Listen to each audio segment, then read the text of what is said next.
అండగా ఉండాలని, అదేవిధంగా రాబోయే రోజుల్లో నేను కూడా గాయపడినటువంటి తెలుగుదేశం పార్టీ అల్లరి మోకలు చేసినటువంటి దాడుల్లో ఇబ్బంది పడినటువంటి ప్రతి కుటుంబానికి దగ్గరికి నేను వస్తాను, వాళ్ళకి అండగా ఉంటానని చెప్పి జగన్మోహన్ రెడ్డి గారు చెప్పారు. అదేవిధంగా మొన్న జరిగినటువంటి ఎన్నికల్లో ఇంత మంచి చేసి ఇన్ని రకాలైనటువంటి సంక్షేమ కార్యక్రమాలు అందించి మనం ఓడిపోయాము. ఇది ఒక మిరాకిల్గా ఉంది.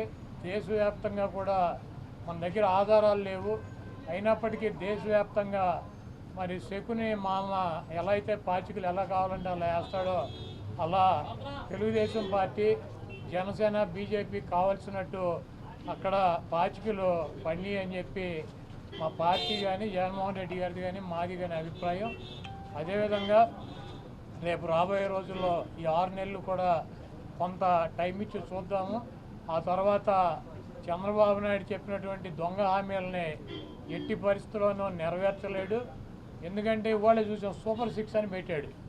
ఆ సూపర్ 6లో 18 సంవత్సరాలు దాటినటువంటి ప్రతి మహిళకి 1500 పెన్షన్ ఇస్తా అన్నాడు. రేపు 1వ తారీఖు ఇస్తున్నాడా? దాని గురించి మాట్లాడట్లా. 3 గ్యాస్ సిలిండర్లు ఇస్తా అని చెప్పాడు, దాని గురించి మాట్లాడట్లా. బస్సుల గురించి మాట్లాడట్లా. అదేవిధంగా బీసీ కానీ, ఎస్సీ కానీ, ఎస్టీ కానీ వర్గాలకి 50 సంవత్సరాలు దాటిన వాళ్ళకి పెన్షన్ ఇస్తానని చెప్పాడు సూపర్ 6లో, దాని గురించి మాట్లాడట్లా. అది ఎప్పుడు ఇస్తాడో చెప్పట్లా. అదేవిధంగా ఇంకోటి 20 లక్షల మందికి నిరుద్యోగులకి ఉద్యోగాలు ఇప్పిస్తాను, ఉద్యోగాలు కనుక ఇప్పించలేకపోతే ఈ లోపు 3,000 రూపాయలు నిరుద్యోగ వృత్తి కూడా ఇస్తానని చెప్పి సూపర్ 6లో పెట్టాడు. మొన్న తెలంగాణలో హరీష్ రావు గారు మాట్లాడుతూ చెబుతున్నాడు, చంద్రబాబు నాయుడు గారు చెప్పిన వాగ్దానాన్ని ఏమీ చెప్పాడు. 1000 రూపాయలు ఈయన పెంచింది. ఇప్పుడు వచ్చి 3,000 ఆల్రెడీ ఇచ్చేది జగన్మోహన్ రెడ్డి గారు 3,000 ఇస్తా అంటే ఈయన వచ్చి 1000 ఇచ్చాడు. మీరు అక్కడ 2,000 ఇస్తా అంటే రేవంత్ రెడ్డి 4,000 చేయాలి కాబట్టి అక్కడ ఇబ్బంది పడుతూ ఉంటాడు. ఇంకా ఈయన సూపర్ 6 అని చెప్పి ప్రతి మహిళకి 1,500 రూపాయలు ఇస్తాడు 18 సంవత్సరాలు దాటిన వాళ్ళకి. మరి ఆ వాగ్దానం ఎప్పుడు చేస్తాడు? రేపు 1వ తారీఖు ఇవ్వరా? కాబట్టి తెలుగుదేశం పార్టీ ఆయన ఇచ్చినటువంటి వాగ్దానాలను, చంద్రబాబు నాయుడు చేసినటువంటి వాగ్దానాలని పక్కదారి పట్టించడానికి ఊరికినే నిన్నేమో పోలవరం వెళ్ళి వచ్చాడు సోమవారం, మళ్ళీ గురువారం ఏమో అమరావతి వెళ్ళి వచ్చి అక్కడ ఎన్ని తిరిగి ఈయన కాలక్షేపం కబుర్లు, కాలక్షేపం మాటలు, ఊరికినే ఆయన వెళ్ళి అటు ఇటు తిరిగి రావటం తప్పించి ఎప్పుడు నువ్వు సూపర్ 6 అమలు చేస్తున్నావో స్పష్టంగా చెప్పాలని చెప్పి మేము డిమాండ్ చేస్తున్నాం. సార్, హోమ్ మినిస్టర్ ఫస్ట్ దేశం ఎవరిని టార్గెట్ చేసుకున్నప్పుడు నేను పోయినంత మాత్రాన నన్ను టార్గెట్ చేస్తే వైఎస్ఆర్ కాంగ్రెస్ పార్టీ ఏం ఆగదు. జగన్మోహన్ రెడ్డి గారు ఇంటికి కూడా వీళ్ళు ఏం పీకలేరు. నన్ను కాదు, జగన్మోహన్ రెడ్డి గారినే టార్గెట్ చేస్తారు. ఇక్కడ మీరున్న సెక్యూరిటీ అంతా తీసేసి, గన్మెన్లు తీసేసి, ఇంకా 15 రోజులు ఎలక్షన్ జరగలేదు, కమిటీ సిఫార్సులు రాలేదు, ఇక్కడ మొత్తం అంతా కూడా సెక్యూరిటీ తీసేశారు కదా. తీసేసి ఎల్లో మీడియా కెమెరాలు పట్టుకొచ్చి జగన్మోహన్ రెడ్డి గారి ఇంట్లోకి ఎట్టేళ్ళాలి, గోడ దూకి ఎట్టేళ్ళాలి, ఇవన్నీ కూడా వాళ్ళే చూపిస్తున్నారు. కాబట్టి ఇక్కడ టార్గెట్ ఎవడు దొరికితే ఆ టార్గెట్, ఇటువంటి వాటికి భయపడే ప్రసక్తి లేదు. ఎవడెవడికి టార్గెట్, ఎవడెవడి చేతులు ఏం రాసి ఉందో అవన్నీ పైన ఉన్నటువంటి భగవంతుడు నిర్ణయిస్తాడు. ఎవరి టార్గెట్లు ఎవరికి ఏమవుతుందో చూద్దాం రాబోయే రోజుల్లో. అదేవిధంగా ఋషికొండలో కట్టినటువంటి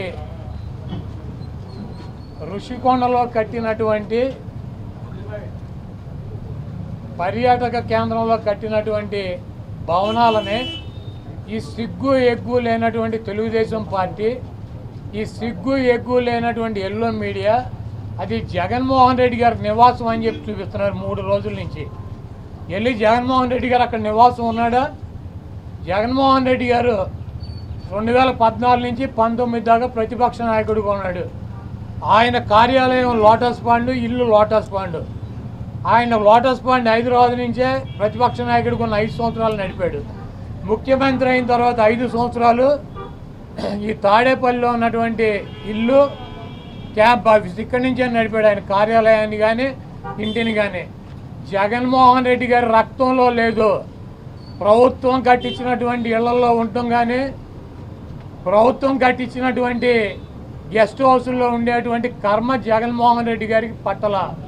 జగన్మోహన్ రెడ్డి గారు వైజాగ్లో సొంత ఇల్లు కట్టుకున్నాక అక్కడ షిఫ్ట్ అవుతాడు. అంతేగాని టూరిజం ప్లేస్లో కట్టినటువంటి ఆ హౌస్లో జగన్మోహన్ రెడ్డి గారు వెళ్తాడని చెప్పి ఎవడు చెప్పాడు వీళ్ళకి వెధవులకే? అది జగన్మోహన్ రెడ్డి గారి కోసం కట్టించుకున్నటువంటి ఇల్లు అని చెప్పి రకరకాలైనటువంటి కథనాలు రాస్తున్నారు. అది ఒక అంతర్జాతీయ రాజధానిగా తీర్చిదిద్దాలన్నది వైఎస్ఆర్ కాంగ్రెస్ పార్టీ లక్ష్యం. దాన్ని రాజధాని చేయాలన్నది ఆ రోజు నిర్ణయించుకున్నాం. కాబట్టి అక్కడ ఇంటర్నేషనల్ సెమినార్లు జరుగుతున్నాయి. అనేక మంది ఇంటర్నేషనల్ సంబంధించినటువంటి దేశ విదేశాల నుంచి అనేక మంది పారిశ్రామికవేత్తలు వస్తున్నారు. కనీసం వాళ్ళకి సౌకర్యం ఉండటానికి అవకాశం లేనటువంటి పరిస్థితి ఉంది. కాబట్టి ఉత్తరాంధ్రలో ఉద్దానంలో దాదాపు 700 కోట్ల రూపాయలు పెట్టి హాస్పిటల్ కట్టించారు కిడ్నీ పేషెంట్ల కోసం అని చెప్పి. అదేవిధంగా విజయనగరం కావచ్చు లేదా పార్వతీపురం కావచ్చు, ఉత్తరాంధ్రలోనే 650 కోట్ల రూపాయలు పెట్టి ఒక్కొక్క మెడికల్ కాలేజీ కట్టించారు. అదేవిధంగా టూరిజం ప్లేస్లో అంతర్జాతీయ సంస్థలు కానీ వ్యక్తులు కానీ వచ్చినప్పుడు అక్కడ ఒక విధి ఉండాలని చెప్పి ఒక మంచి భవనాన్ని నిర్మిస్తే 7 బిల్డింగులు అయ్యి, ఒక బిల్డింగ్ కాదు 7 బిల్డింగుల్లో జగన్మోహన్ రెడ్డి గారు ఉండరు. 7 బిల్డింగులు కట్టారు. ఆ 7 బిల్డింగుల్లో 7 బ్లాకుల్ని చూపించేది జగన్మోహన్ రెడ్డి గారు 450 కోట్ల రూపాయలు పెట్టి ఇల్లు కట్టుకున్నారని చెప్పి ఈ దుర్మార్గమైనటువంటి ప్రచారం చేస్తున్నారు. ఇవన్నీ కూడా ప్రజలు గమనిస్తారు. చంద్రబాబు నాయుడుకి ఇచ్చినటువంటి వాగ్దానాలు నెరవేర్చలేక నీకు సూపర్ 6లో పెట్టినటువంటి వాగ్దానం 1500 రూపాయలు ఇస్తానని చెప్పావా? చెప్పలేదా? 18 సంవత్సరాలు దాటిన వాళ్ళకి రేపు 1వ తారీఖు నీకు దమ్ముంటే 20 లక్షల మంది నిరుద్యోగులకు 3000 ఇస్తానని చెప్పావా లేదా? దాని గురించి చెప్పండి. నువ్వు దొంగ వాగ్దానాలు చేసి అధికారంలోకి వచ్చావు. నువ్వు దాని గురించి మాట్లాడండి. ముందు మీరు ఈ వాగ్దానాలను డైవర్ట్ చేయాలని చెప్పి ఒకటి తీసుకెళ్ళి 4 కెమెరాలు బాత్రూములు లెట్రిన్లు టబ్బుల్లో పెట్టి 30 లక్షలు పెట్టి బాత్రూమ్ కట్టాడు. జగన్మోహన్ రెడ్డి గారు ఇల్లు అది. జగన్మోహన్ రెడ్డి గారు ఎప్పుడన్నా ప్రభుత్వ కార్యాలయాలు ఉన్నాడా? జగన్మోహన్ రెడ్డి గారు ఎప్పుడన్నా ప్రభుత్వం గెస్ట్ హౌస్లో ఉన్నాడా? జగన్మోహన్ రెడ్డి గారు ఇల్లు కట్టించుకుని వెళ్తాడు వైజాగ్. నీకు మళ్ళీ ఎవడో కొంపలో దూరేటువంటి పరిస్థితి జగన్మోహన్ రెడ్డి గారికి ఉండదు. కాబట్టి జగన్మోహన్ రెడ్డి గారికి కట్టించినటువంటి ఇల్లు కాదు అది టూరిజం సంస్థ ద్వారా టూరిజానికి సంబంధించి కట్టించినటువంటి 7 బ్లాకులు వాటిని కట్టారు. వాటికి 400 కోట్ల రూపాయలు ఖర్చు పెట్టి అంతర్జాతీయ సెమినార్లు పెట్టినప్పుడు రాష్ట్రపతితో ప్రధానమంత్రి ఈ రాష్ట్రానికి రాజధాని కాబట్టి అది విఐపీలు వచ్చినప్పుడు అక్కడ వసతి గృహాలు ఉండాలని చెప్పి వాటిని అంతర్జాతీయ స్థాయిలో నిర్మించారు తప్పించి అది జగన్మోహన్ రెడ్డి గారి కోసం కట్టినటువంటి ఇల్లు కాదు.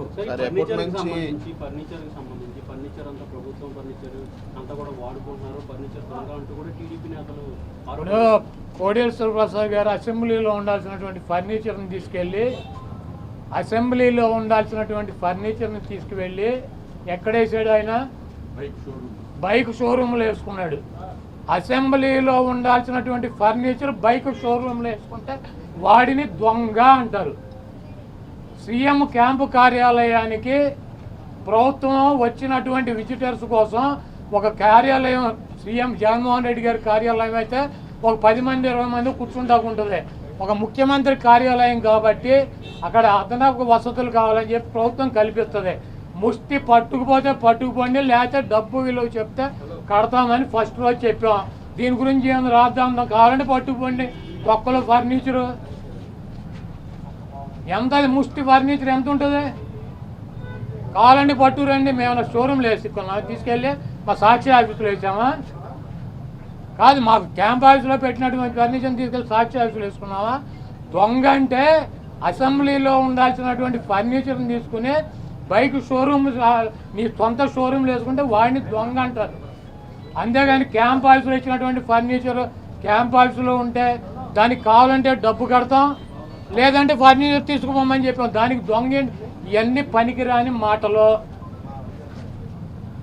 ఋషికొండ ఫర్నిచరు దాడులు, కొడాల నాని టార్గెట్, జగన్మోహన్ రెడ్డి టార్గెట్, ఇక్కడ పోలీసులు తీసాం. ఇవన్నీ సొల్లు పురాణం. మీ చేతనేం చేసుకోండి, నో ప్రాబ్లం.